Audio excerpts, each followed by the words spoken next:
If you've ever laid awake at 2 in the morning in a cold, leaking tent, listening to the wind peel your tarp loose one knot at a time, you know what a failing camp sounds like, and you probably paid good money for it. But I've slept warm through a plains blizzard at 20 below, inside a canvas lodge that went up on bare ground in under an hour because the people who raised it were working from 10,000 years of practice. The difference is 6 decisions made in the right order. I'll walk you through all 6. I'm Wes Kingfisher. I'm 64 years old. I'm of Cherokee heritage, and I was raised by my grandmother Ada in the hills of eastern Oklahoma, where I still live today. She taught me the plants and the kitchen. My grandfather and my uncles taught me the woods. 40 years on the powwow trail, camping with our people from the northern plains to the desert, taught me the rest. The old ones never wrote this down. So listen close. Now, my grandfather made camp the same way every time, in the same order, and he made me say that order back to him until I had it. Ground first, then the door, then the shelter, then the fire, then the bed, then the camp itself where every tool gets its one place. 6 decisions. We'll take them one at a time, starting with the one that decides all the others. The first thing my grandfather did on new ground wasn't unpack. He walked. He'd walk the place slow, looking down, looking up, and I'd trail along behind him wondering what was taking so long. He was reading. The pull is always to camp right down on the creek. Pretty spot, water close, and it's the worst bedroom on the whole property.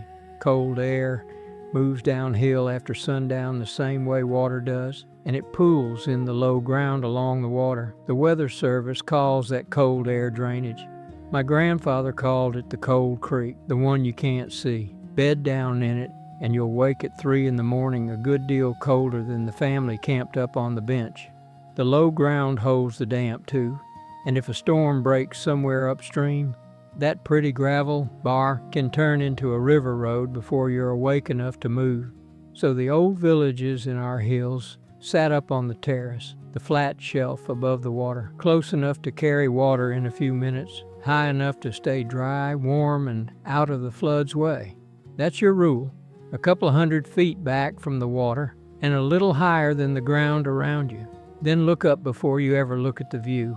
A dead limb hanging in an oak is what the Forest Service calls a widow maker, and my uncles called it exactly the same thing. No bed goes under one. No camp goes under a lone lightning-scarred tree on open ground either, because it earned those scars by being the tallest thing around. Then look down. A packed trail through the grass with little split-heart deer tracks pressed into it means you found the deer's road to their water. They run that road at first light. Don't build your bedroom in the middle of their highway. One more piece of groundcraft, and it's about the clock. Make camp while the sun is still 2 hands above the skyline. Hold your arm out straight, fingers together, sideways under the sun. Every finger between the sun and the horizon is about 15 minutes of daylight. So 2 hands is close to 2 hours, and 2 unhurried hours is what a proper camp takes. My grandfather never once let us start a camp in the dark. And 60 years on, I can tell you the man was right. Last, stand still a minute and feel where the wind is coming from. You're about to put it to work. Now, reading ground like that is 1 page out of a book I put together called The Native American Way. It's 101 remedies, skills, and recipes from the old ways. The knowledge my grandmother and the elders of Indian country handed me around 1,000 fires, written down plain for folks like you, so it doesn't die with me. The backyard plants and how the old ones used them, the teas and the salves from her kitchen, the wild foods and when to gather them, fire and shelter and water, and the cooking that carried the people through every winter. $17 marked down from $47 set against a pharmacy aisle and a sporting goods store for knowledge that was 10,000 years in the testing. Now go ahead and grab your phone and open up your camera, the same one you use to take pictures. Point it at that square code on your screen and hold it steady for a second. A little link will pop up, give it a tap, and it will take you straight to the book. And if you're watching on your phone right now, the links is waiting for you right down below in the description. Take your time. There is no rush at all. I'll wait right here. So your ground said yes. The next decision is which way your door looks. Out on the plains, every lodge in a camp circle face the same direction, east, sunrise side. I helped raise lodges at gatherings from the Dakotas on down for 40 years, and I never once saw a doorway pointed west. Our people out on the plains settled that question generations ago, and they settled it for two working reasons. First, the weather. On the high plains, the hard wind and the storms ride in out of the west. An east door puts the round back of the lodge into that weather, and the doorway and the calm on the lee side, so the lodge takes the push on its shoulder instead of its open mouth. Second, the sun. The coldest hour of the whole night is the hour right before sunrise. An east door catches the first light straight through the doorway, and warmth walks in with it while the frost is still stiff on the grass. Your camp starts drying and warming before you've even found your boots. Now carry that home, because the compass doesn't care whether you're pitching smoke-tanned hide or ripstop nylon. Across most of this country, the weather still comes out of the west. So set the low-closed back of your tent or the solid wall of your lean-to into the prevailing wind, and put your opening on the east or the southeast. And if you don't know your local wind, the land will tell you. On open ground, trees grow their branches long on the downwind side, like flags frozen mid-wave, and old leaves and snow always drift into piles on the sheltered side of things. Read the flags, read the drifts, and you'll know which way the weather has been leaning on that spot for the last 50 years. Do it right, and three things happen at once. Your doorway quits acting like a wind scoop. The morning sun dries your dew before breakfast, and your fire, which is going to sit a few steps out front of that door, sends its smoke away from your bedding instead of into it. But an east door on a weak shelter is a well-aimed mistake. The shelter itself is where the old engineering leaves the catalog gear behind, and it's how a lodge stays warm at 20 below with a fire you could cover with a dishpan. Look at the shape first. A teepee is a cone, and a cone gives the wind nothing flat to push against. The same gust that flattens a box tent splits around a lodge and keeps on going. A dozen poles lean into each other in a spiral, tied at the crown, pegged all around the skirt, and the frame braces itself the way your own legs brace when you set them apart. Then look at the top, at the two ears standing up beside the smoke hole. Those are the smoke flaps, and each one is worked by its own long pole from outside, so you can swing them to match the wind without climbing anything. They're a damper, doing the same job as the damper on a wood stove. Set them quartering downwind, and the draft pulls your smoke up and out in one clean ribbon. That man hunched in his tarp camp with smoke in his eyes all night has no idea the fix was standing on the plains centuries before he was born. But the peace that makes real winter possible is the peace most folks have never even heard of. The liner, inside the lodge, tied to the poles, hangs a second wall about chest high, and the outer cover is left just off the ground on purpose. Cold air slips in under the cover, rises in the gap between cover and liner, and feeds the fire its draft, so the flames get fresh air that never crosses your bed. That same moving gap makes a double wall, a jacket of still air wrapped around the living space. And any rain that comes down a pole runs off behind the liner instead of dripping on your blankets. One shelter, and it's working as a chimney, a windbreak, and a thermos all at the same time. I've slept in a lodge rigged that way at 20 below, up north with Lakota friends, snow past my knees outside and one small fire inside, and I slept in my shirt. 10,000 years of testing. That's the guarantee on this one. My own people worked the same idea from the other end. In our hills, the Cherokee built the Asai, the little winter house, round walls of poles packed with clay, a roof low enough to touch, a doorway so low you duck through it, and one small fire in the middle. A small room heats easy, so they made the room small, and a family stayed warm through an ice storm on a double handful of coals. So here's what all of that means for your camp this weekend. Take the smaller shelter in cold weather, pitch it steep so rain and snow slide off instead of settling down on top of you. Keep it low and tight to the wind, and guy out every line until nothing anywhere flaps, because a loose tarp is a sail, and the wind will find it at 2 in the morning. And leave one vent cracked, even on a cold night. Your breath carries a cup of water while you sleep, and a sealed-up tent will rain it back down on you by morning. The lodge breathed on purpose. Yours should too.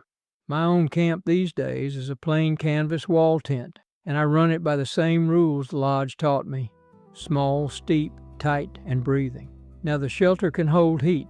The next decision is where that heat comes from, and the old rule runs backwards from everything the catalog ever taught you. My uncle had a saying about campfires. A big fire warms the man hauling wood for it and nobody else. He was only half joking, and the other half is plain truth. A bonfire drives you back out of its own heat, eats wood faster than you can gather it, throws sparks at everything you own, and roasts your face while your back freezes in the dark behind you. The old camps did the opposite. Small fire, close seat. My grandmother cooked a lifetime of suppers over flames she could have covered with her wash tub, and nobody at her fire ever went cold or hungry. So build it small and then make its heat work twice. Traveling, our people set the fire in front of a rock face, wherever the ground offered one, and where it didn't, they stacked a knee-high wall of green logs on the far side of the flames. That's a reflector. Heat that would have sailed off into the dark hits that wall and comes back across the fire at you. And if your shelter door is facing the fire, the returned heat rolls straight in through the doorway. Door, then fire a few steps out, then reflector wall behind it. Sit inside that lineup once on a cold night, and you'll never build a lone bonfire again. Set it safe, the way I was taught. Scrape your fire spot down to bare mineral dirt, wide, no roots, no leaf duff, nothing hanging overhead. Ring it with dry stones off the hillside, and never with rocks out of the creek, because creek rocks carry water inside them, and enough heat turns that water to steam and splits the rock hard enough to throw pieces. My grandfather kept a cracked cast iron lid on a shelf just to show us boys what flying stone can do. Gather your wood before dark in 3 sizes and more of each than you think you'll need. Matchstick size to catch it, wrist size to build it, arm size to hold it through the night. Take standing dead wood, the gray branches still on their feet, that snap clean with a crack, because anything lying on the ground has been drinking rain all season, and cook on coals, not on flame. Flame is pretty, and pretty is about all it does. The steady heat lives down in the coals, so the cast iron goes on when the flames lie down. One more piece of the old firecraft, and it's the piece that makes morning civilized. Before you sleep, rake your coals into one tight pile and cap them with a blanket of gray ash. Banked like that, they'll hold fire until dawn, and then you uncover them, lay on a handful of matchstick wood, and breathe your flame back to life without striking a thing. My grandmother banked her cook stove that way every night of her life, and lit it every morning with yesterday's fire. So the fire is small, and its heat comes to you.